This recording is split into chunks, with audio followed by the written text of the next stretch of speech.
I thought we had covered enough of Kim Porter's alleged book in the past to not be surprised by anything else that comes out about Diddy. But shockingly enough, I still have my jaw on the floor after reading the just-released Kim Porter's memoir. Kim has done it again from the grave, y'all, and this time we are talking about entries from her private diary, not just some random assumptions of a book. In Kim's alleged memoir, we have details of Diddy sleeping with young boys, threesomes with Kim and other rappers, including Tupac Shakur, plot to unalive Tupac, details of Diddy doing Biggie dirty, threesomes involving Kim, Diddy, and Mary J. Blige, Diddy's hookups with Al B. Sure, Diddy using voodoo on people, Diddy locking women up during his parties, Diddy running a gangbang on his pregnant wife with celebrities Will Smith, Jada, Jamie Foxx, and more. Allegedly. Child, it's a lot of detail and crazier than you could ever imagine. As always, I did all the reading for you, so you're welcome.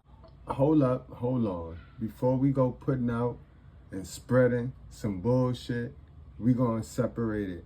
If it's entertainment, we gonna let it be known that it's entertainment. And if it's some factual, or if it's something that's exclusive, then we gonna market it as that. But Diddy's kids and Kim Porter's kids, they collectively made a statement. So before we get into that, let me read you guys this statement. And it says, we have seen so many hurtful and false rumors circulating about our parents, Kim Porter and Sean Combs' relationship, as well as about our mom's tragic passing, that we feel the need to speak out. Claims that our moms wrote a book are simply untrue. She did not. And anyone claiming to have a manuscript is misrepresenting themselves. Additionally, please understand that any so-called friend speaking on behalf of our mom or her family is not a friend, nor do they have her best interests at heart. Our lives were shattered when we lost our mother. She was our world, and nothing has been the same since she passed. While it has been incredibly difficult to reconcile how she could have been taken from us too soon, the cause of her has long been established. There was no foul play. Grief is a lifelong process, and we ask that everyone respect our request for peace as we continue to cope with her loss every day. We are deeply saddened that the world has made a spectacle of what has been the most tragic events of our lives. Our mother should be remembered for the beautiful, strong, kind, and loving woman she was. Her memory should not be tainted by horrific conspiracy theories. We ask that everyone please respect our mother, Kim Porter, and hold her legacy in high regard so that she may rest in peace. It's what she deserved. We love you and miss you, Mommy. Quincy, Christian, Jessie, and Delilah.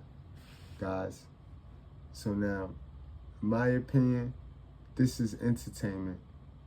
This is a money grab. A collection of stuff that was sitting in front of us all of this time. We just didn't put the pieces together. So now they're going to connect the dots for us and then sell it to us in this book. She didn't write no book. These are diary entries of stuff that so many people have told us, guys. So let's get into this.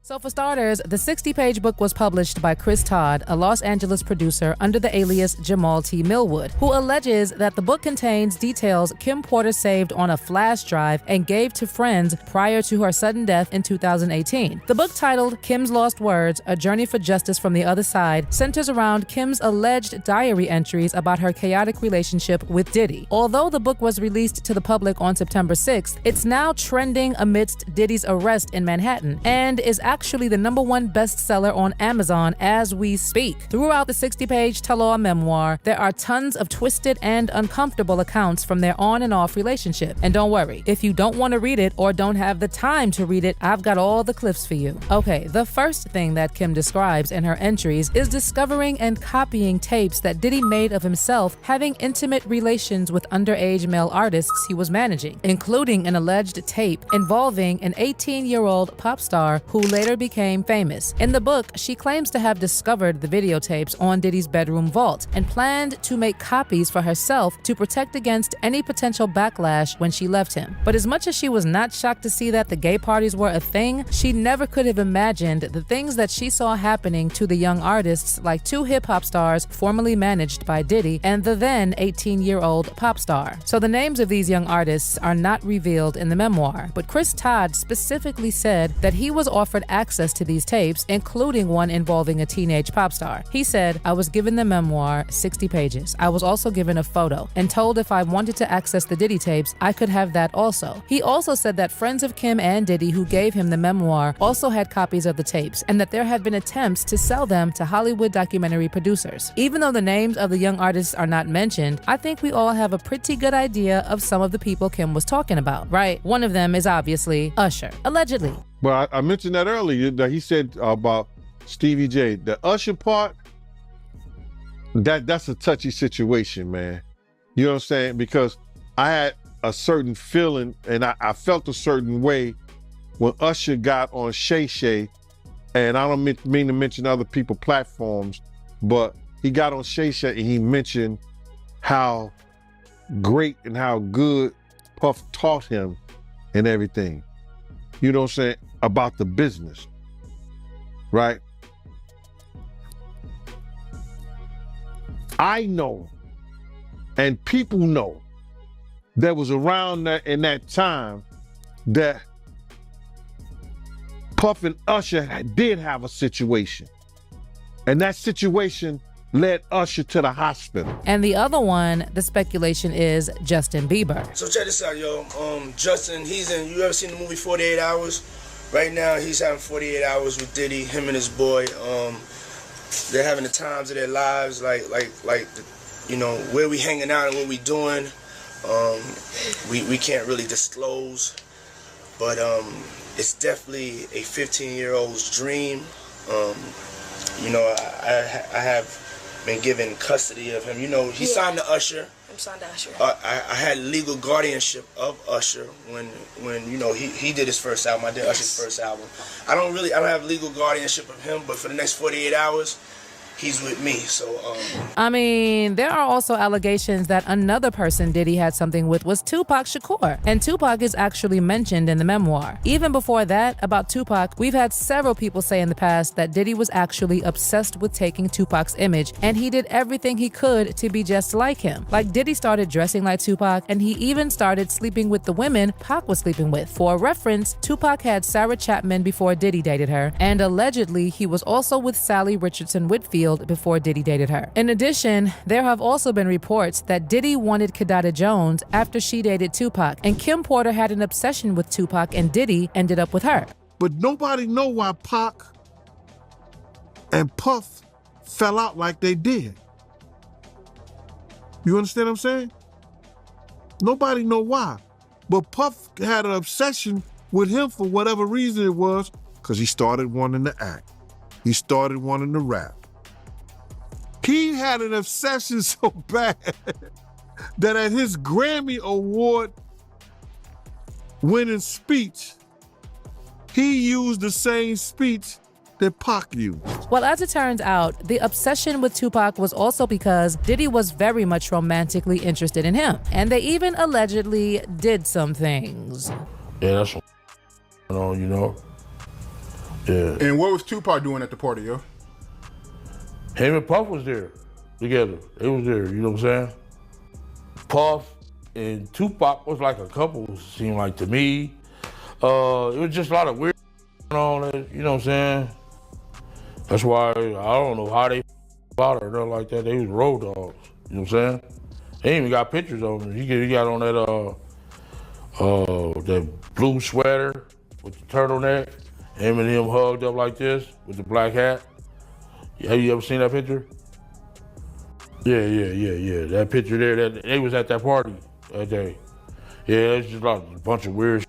So fucking weird, dude. The memoir mentions some of these things and alleges that at one point, Diddy wanted a threesome with Tupac and Kim and wanted to see who would be the first to make her climax. It is also alleged in the book that Kim walked in on a convo and overheard Diddy orchestrating the unaliving of Tupac. Interesting. Other than that, there are also details of how Diddy screwed Biggie over in every single way possible, from physically to financially to mentally and even to his relationship with Faith Evans. Well, now here's where it gets even more interesting. Other than the details and tapes of Diddy hooking up with young guys, the memoir also includes details of an open relationship Kim had with Diddy, detailing encounters with other celebrities, including a notable married woman. It says, "I got to do things with Sean I would never have been able to do with a straight man. I woke up and left the bedroom where I was, and Sean happened to be coming out of the bedroom with a chart-topping rapper and the woman's husband." The only thing Kim says about this encounter is that she was glad she was never asked to join because she didn't like that rapper. Also, you see those freak-off parties? Kim also talks about Diddy's party, saying, "Diddy hosted parties that were just a fancy name of orgies, and everyone wanted in. We not only had threesomes, but we also swapped partners." Please hear that again. Everyone wanted in. And they not only had threesomes, but they also swapped partners. In addition, the book also describes multiple instances of rage, including the first time Diddy hit Kim after she refused to use a strap-on on him. The book has Kim recounting this night, saying, "I just can't stop thinking about that night. It was amazing. Can you screw me one more time, please?" I became infuriated. Apparently, Kim told Diddy to instead have intimate relations with a male music executive she believed he was having an affair with. And that is when a hot slap landed on her cheek. The book continues and says, "Then Sean hit me. This was the first time, but he's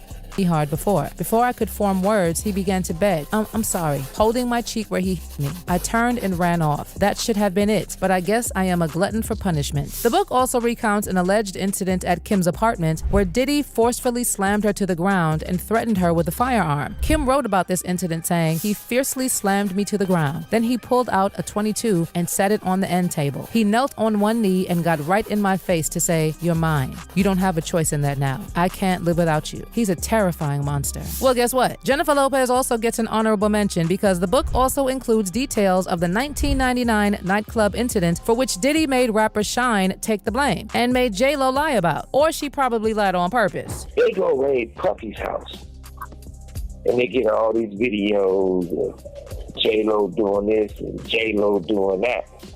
And they know the fact that J-Lo lied and said that the gun was Shine or whatever, and took that man to prison and destroyed his life, and she knew it was Puffy.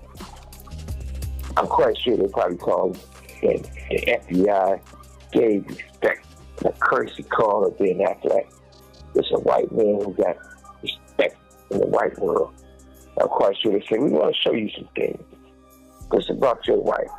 When he sees this shit that her and Puffy were doing and who they were doing it with, I'm quite sure they gave his ass those tapes. It is also alleged in the book that Diddy's relationship with J-Lo was a fomance, purely for publicity, because Diddy was with Kim the entire relationship. Again, this is something that we have heard a lot in the past. Also, remember when Mary J. Blige was talking about being scared she could be unalived after Aaliyah died? Mary J. actually said that she believed there was a lot of foul play in Aaliyah's death and said that she knew she was next. In her words, quote, "It was just that when I saw her die, that's when I discovered the fact that I'm next. I don't know how or when, but I'm next. I don't know what kind of freak accident they're going to put me in or what kind of overdose they're going to sort out, but at the end of the day, I knew I was next. I just thought I'm scared." Well, the book makes me believe that the person she was scared of was Diddy. Now, there were already rumors that Mary J. Blige got rid of Diddy's pregnancy, but the book now reveals that she may have also had threesomes with Kim and Diddy. Like Mary J. Blige was Kim's first threesome with Diddy. Well, I never expected that, but what I know is that people still call out Mary J. Blige for witnessing Diddy's horrible acts and allegedly helping with the cover-ups. You are ignorant,